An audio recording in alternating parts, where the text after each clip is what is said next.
A very good morning to all of you. Today, our topic on the section variational methods is theorem of minimum potential energy under small variations of displacements. ये topic आपके पास पिछले Kurukshetra university में 2014-16 ये लिखा हुआ है हमने 3 सालों में हर बार आ रहा है और बकायदा 16 नंबर का भी आ जाता है 8 नंबर का भी 14, 16, 17, 18, 19, 20 theorem of minimum potential energy. अब फर्स्ट ऑफ ऑल हम ये समझेंगे कि theorem of minimum potential energy में हम प्रूव क्या करना चाहते हैं। हम प्रूव करना चाहते हैं कि पोटेंशियल एनर्जी मिनिमम जिस जगह पर होती है वो जगह पर वो बाउंड्री कंडीशंस भी सेटिस्फाई कर रहा होता है और इक्विलिब्रियम इक्वेशंस भी सेटिस्फाई कर रहा होता है।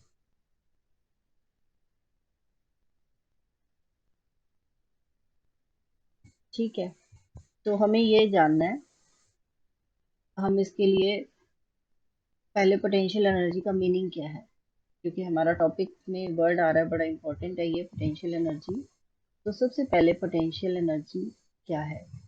पोटेंशियल एनर्जी होती है जब कोई चीज़ ऊंचाई पे लेकर जाते हैं तो उसकी पोटेंशियल एनर्जी बढ़ती जाती है। मतलब जब ज़मीन पे है तो उसकी पोटेंशियल एनर्जी जीरो है।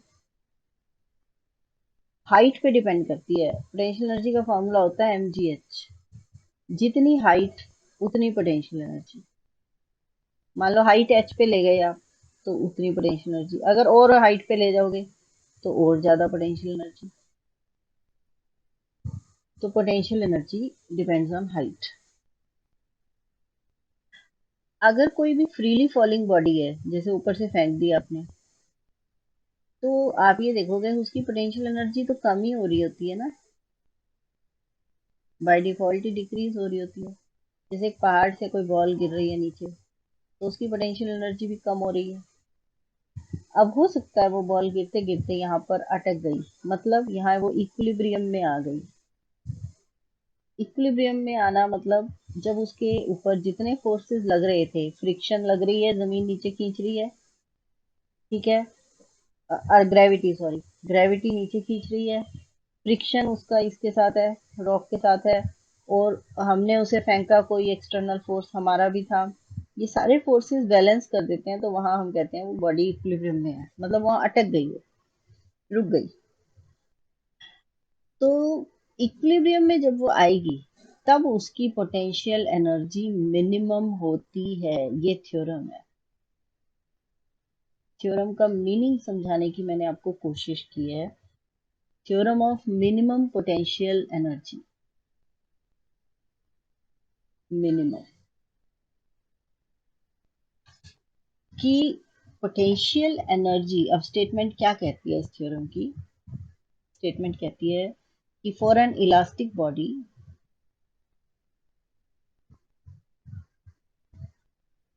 मान लो ये इलास्टिक बॉडी और ये इसकी सरफेस है बाहर। सरफेस का नाम रखा है टो, सॉरी, सरफेस का नाम हमने रखा हुआ है, आपके नोट्स वाला नाम ही फॉलो करते हैं। तो आपके नोट्स में सरफेस का नाम इसने रखा है, वॉल्यूम टो है और सरफेस सिग्मा है। तो सरफेस तो सिग्मा रखिए ये, ठीक है। इलास्टिक बॉडी विद वॉल्यूम टो है और सरफेस है सिग्मा। इस पर बॉडी फोर्सेस कहे हैं Fi और ट्रैक्शंस Ti न्यू, या लोड्स या स्ट्रेसेस। लोड्स इसी का नाम होता है, ट्रैक्शंस भी इसी को कहते हैं, या स्ट्रेसेस, वो है Ti। बॉडी फोर्सेस हैं ये और सरफेस फोर्सेस हैं एक तरह से ये, ठीक है।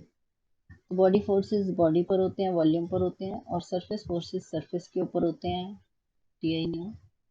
न्यू नॉर्मल को कह रहा है वो।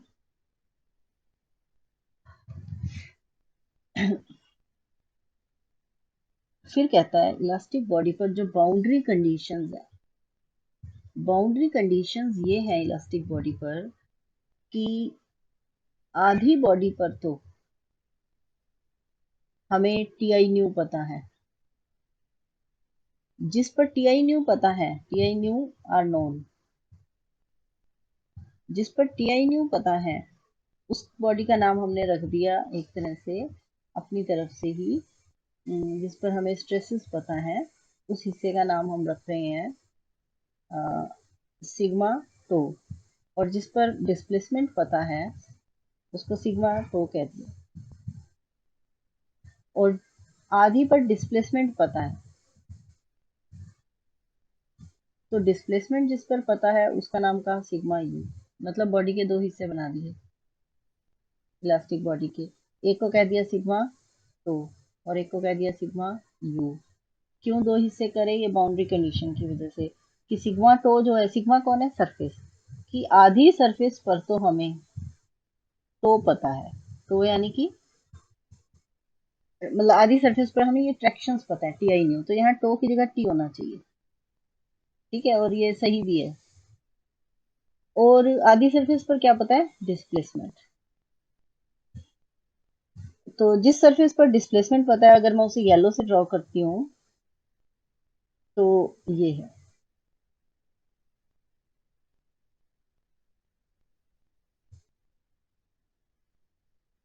इलास्टिक बॉडी है, इलास्टिक बॉडी की सरफेस ये है सिग्मा, वॉल्यूम है तो, ट्रैक्शंस या लोड्स या स्ट्रेसेस का नाम है T I new, new normal, F I body forces हैं, ये सरफेस फोर्सेस होते हैं टी आई न्यू।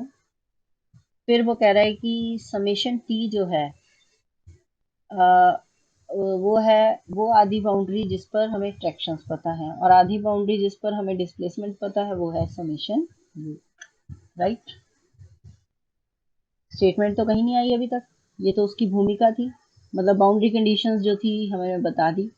अब वो कहता है कि ऐसे सिचुएशन में when boundary conditions are satisfied, जो डिस्प्लेसमेंट बाउंड्री कंडीशंस को सेटिस्फाई कर रही है, बाउंड्री कंडीशंस को तो डिस्प्लेसमेंट सेटिस्फाई कर ही रही है, आर सेटिस्फाइड ऑल, मतलब व्हेन नहीं, यहाँ मुझे कहना चाहिए ऑल, सारी की सारी यू डिस्प्लेसमेंट जो है वो बाउंड्री कंडीशन को तो सेटिस्फाई करेंगे ही। ओनली दोज डिस्प्लेसमेंट, वो वाली डिस्प्लेसमेंट जो इक्विलिब्रियम कंडीशन को भी सेटिस्फाई करे, only those displacement which satisfy equilibrium condition.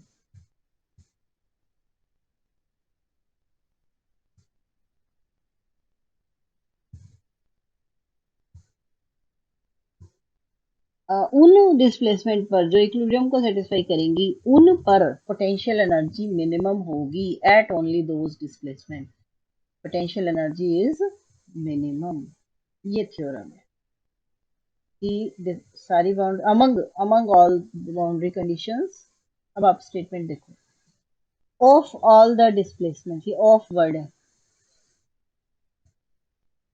Of all the displacement satisfying the given boundary condition, those which satisfy the equilibrium conditions make the potential energy an absolute minimum। ठीक है, equilibrium conditions को जो displacement satisfy कर रही है वही absolute potential energy को क्या बना रही है? Absolute minimum. ये हमारी थ्योरम है। डायग्राम ये आपके पास है। हमने एक इलास्टिक बॉडी ली, उसका वॉल्यूम ले लिया, वॉल्यूम का नाम रखा है टो। ये सिग्मा टो तो सरफेस आधी आधी बांट रखी है इसने, ठीक है ना। अब ये इसने ढंग से डायग्राम नहीं बनाया हुआ, ढंग से डायग्राम ये है। आपके पास T I nu surface forces है, nu normal body forces F I है, ठीक है। ये पूरी इलास्टिक बॉडी है, इसने इसको दो हिस्सों में बांट रखा है, ये रहा हिस्से बना दिए। एक हिस्सा एस यू कहा जिस पर डिस्प्लेसमेंट नोन है, और एक हिस्सा कहा एस बी जिस पर एस सिग्मा जिस पर ये सरफेस ट्रैक्शन स्ट्रेसेस पता है, इस पर डिस्प्लेसमेंट प्रिस्क्राइब्ड है, और ये बाउंड्री कंडीशंस हैं दोनों। कितना क्लियर लिखा है बुक में। ये बुक वाईसी कुंग है जो मैंने खोल रखी है इस टाइम। इसमें ही सही दी वो है मतलब बिल्कुल डिटेल में सारा।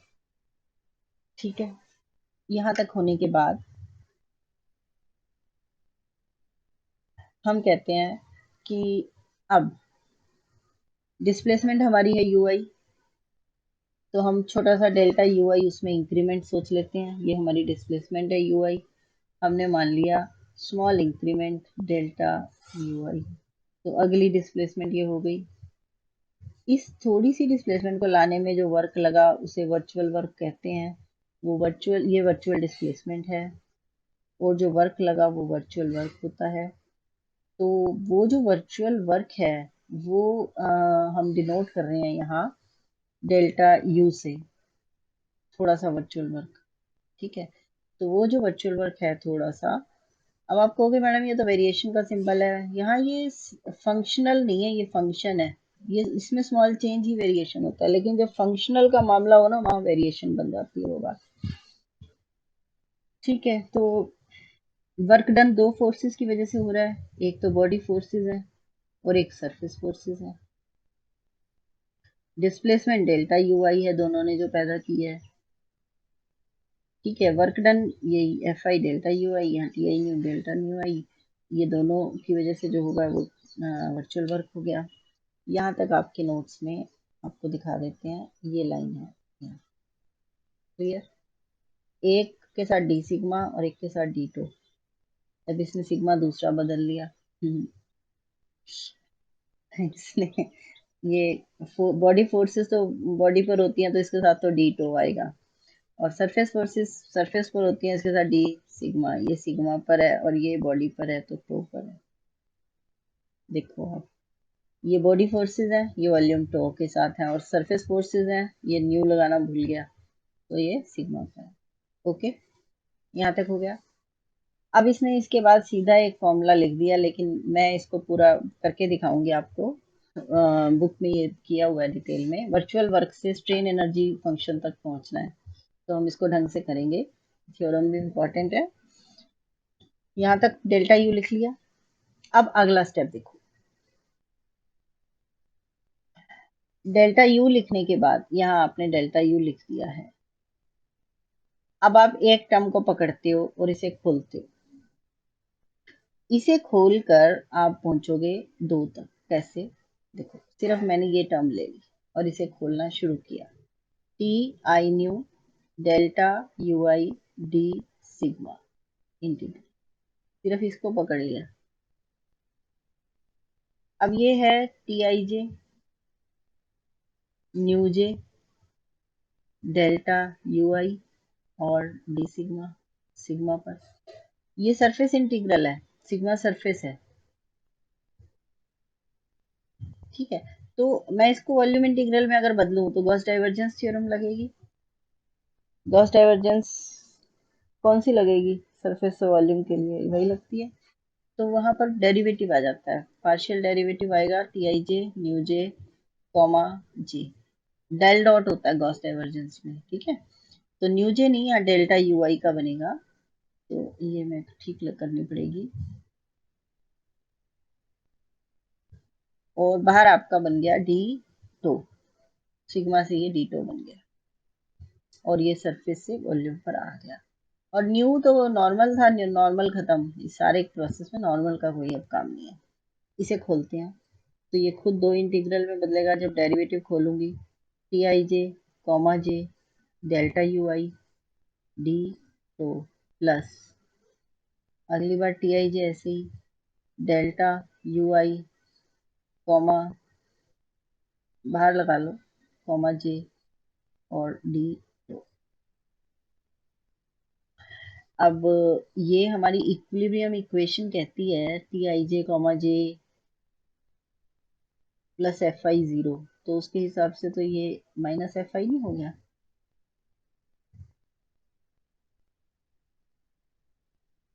ठीक है, हो गया।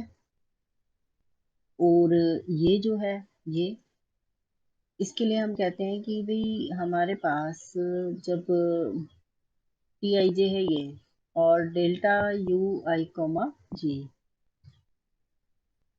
तो ये है डेल्टा यू आई कॉमा जी, हम इसको चेंज कर देते हैं।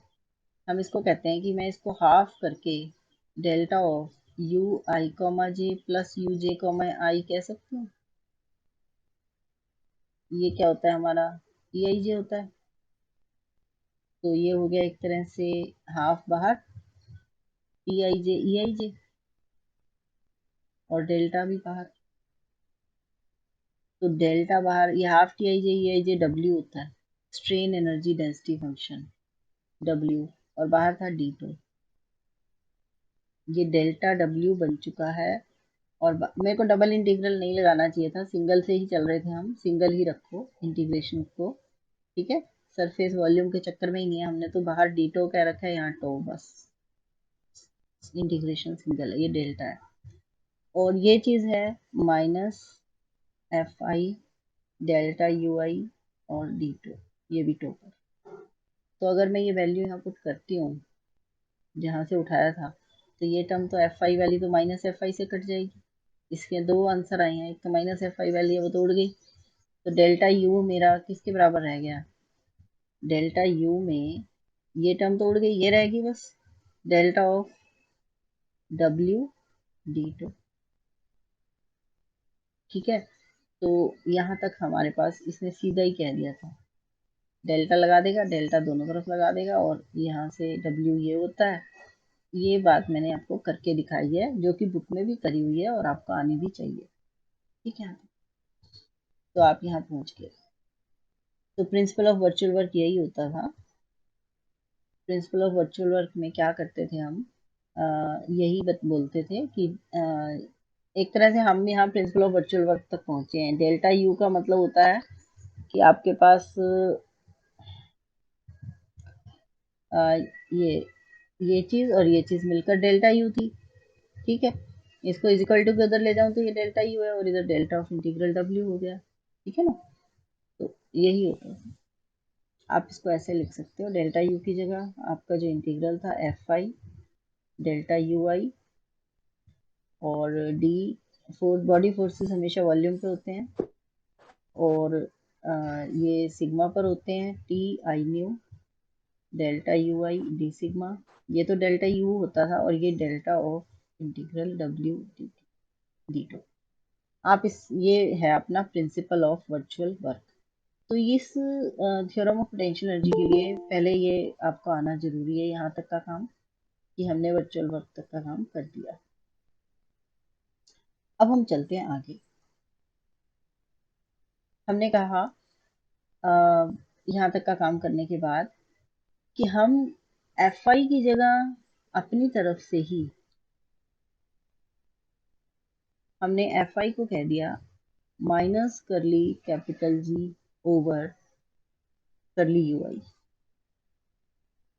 और जो अपनी दूसरी चीज थी टी आई न्यू, उसको कह दिया अगर minus curly small G over curly U I, मान लेते हैं। तो जो आपका इंटीग्रल था F I delta U I और डी, तो वहां पर जब ये चीज रखेंगे क्या बनेगा, माइनस एफ आई की जगह ये आएगा, तो minus curly G over curly U I delta U I D tau over two. इसको मैं डेल्टा ऑफ कंप्लीट को मैं कह सकती हूँ डेल्टा ऑफ जी और डी टू। ऐसे ही जब मैं ये पुट करूंगी, अगली टर्म थी टी आई न्यू और डेल्टा यू आई और डी सिग्मा, तो इसकी जगह करूंगी तो ये क्या आएगा, माइनस कर लीजिए ओवर कर ली you I delta U I और डी सिग्मा, सिग्मा पर। तो ये भी बनेगा, इसमें माइनस है, एक माइनस यहाँ लगेगा, delta of integral small G D sigma over sigma. अच्छा, ये दोनों किसके बराबर थे, ये दोनों बराबर थे delta of W D tau के। अगर मैं दोनों उधर ले जाऊं तो क्या बन रहा है, अब सारा डेल्टा बाहर निकाल दिया और इंटीग्रल बाहर निकाल दिया, तो डब्ल्यू और जी तो डीटो वाले हैं, देखो डेल्टा बाहर निकाल दिया। अब ये जी है ओवर टू, और ये है जी स्मॉल जी डी सिग्मा पर है ओवर सिग्मा। आ गया? ठीक है, आप यहाँ तक पहुंच गए। इस चीज का नाम रखा गया वी। ये जो पूरा आपका बना है ना अभी, इसका नाम रखा गया वी। ये पूरा वी है। पोटेंशियल एनर्जी ये जीरो आ गई है। मिनिमम अभी प्रूव करेंगे। जीरो जरूर आ गई है, इक्विलिब्रियम में आ गई है जब बॉडी, तो वो जीरो आ गई है पोटेंशियल एनर्जी। ये जमा ये तीनों चीजों का जो जीरो है। आप इसको वाईसी फूंग, आपको मैंने अपलोड की थी बुक, ये आर्टिकल उसमें बहुत सही दिया हुआ है, अगर आप चाहो तो उसको जरूर देखो। ठीक है, अब इससे आगे का काम जो शुरू होगा हमारा, यहाँ तक हम क्या कर चुके हैं? यहाँ तक हमने यहाँ तक हमने जो काम करना था, वो प्रिंसिपल ऑफ वर्चुअल वर्क के बाद हम यहाँ तक निकाल चुके हैं कि डेल्टा ऑफ वी जीरो। इस वी को पोटेंशियल एनर्जी कहा है, और ये पोटेंशियल एनर्जी में तीन चीजें जुड़ी हुई हैं। अब ये कैपिटल जी और स्मॉल जी क्या है, इनके भी तो कोई नाम होंगे। ये कैपिटल जी और स्मॉल जी को हम कहते हैं पोटेंशियल। इसका कैपिटल जी एफ आई का है, और small G T I new का पोटेंशियल है उनके लिए। जब हमने ये डिफाइन किए, मैंने ये कहा कि हम एफ आई की जगह रख देते हैं ये, ऐसे कहा ना। तो मैंने कहा कि ये जी कौन है, पोटेंशियल ऑफ एफ आई, और यहाँ स्मॉल जी कौन है, potential of T I new. और जब मैं सारे डेल्टा पर पहुंच गई तो मैंने इसको बताया कि ये डेल्टा ऑफ पोटेंशियल एनर्जी आ चुका है, कि पोटेंशियल एनर्जी का वेरिएशन जीरो है। तो हम यहाँ तक बात बता चुके कि हमारे पास पोटेंशियल एनर्जी क्या है, जीरो हो गई है। अब आगे बढ़ते हैं। यहाँ तक का काम होने के बाद ये देखो, यहाँ तक आपको डेल्टा वी जीरो तक का काम आपने कर लिया। वी में ये तीनों चीजें हैं, ठीक है। इसे उसने कहा है पोटेंशियल एनर्जी। उसने जी की फॉर्म में नहीं लिखा, डेल्टा नहीं बनाया, टी आई को टी आई रहने दिया है, और न्यू कहीं भी नहीं लगा रखा, जो कि गलत है। टी आई न्यू होना चाहिए हर जगह, ठीक है। सो आई विल सजेस्ट यू कि आप सोकोलोनिकोव भी मैंने खोल रखी है, सोकोलोनिकोव को भी देख सकते हो। सोकोलोनिकोव की कॉपी कर रखी है उसने, तो नोट्स कोई गलत भी नहीं है। उसने सोकोलोनिकोव ने भी टीआई के ऊपर न्यू नहीं लगा रखा, टीआई को टीआई ही लिखा हुआ है, तो कोई बुराई नहीं है, ठीक है। जैसे उसने सोकोलोनिकोव नहीं किया, उसने वो वैसे ही वैसे कॉपी कर रखी है, ठीक है। डेल्टा जरूर लगाया उसने टी और इस पर, और डेल्टा डब्ल्यू तक, मतलब ये सारा दिखाया कि ये जीरो हो गया। और इस एक्सप्रेशन को ही हम कहते हैं, ये जो इससे पता चल रहा है कि ये जो बीच का एक्सप्रेशन है, उसकी एक स्टेशनरी वैल्यू है। जब उसका डेल्टा जीरो है, इसका मतलब उसकी वैल्यू कैसी है, स्टेशनरी है। और स्टेशनरी वैल्यू है, उसका डेल्टा जीरो है, जबकि हम डेल्टा यू आई तो अपने लेके चल रहे हैं, डिस्प्लेसमेंट तो हमारे हिसाब से चल रही है, इक्विलिब्रियम स्टेट में है। Has a stationary value in a class of admissible variations delta ui of displacements of the equilibrium state। आज का लेक्चर यहीं तक है, कल हम इससे आगे करेंगे।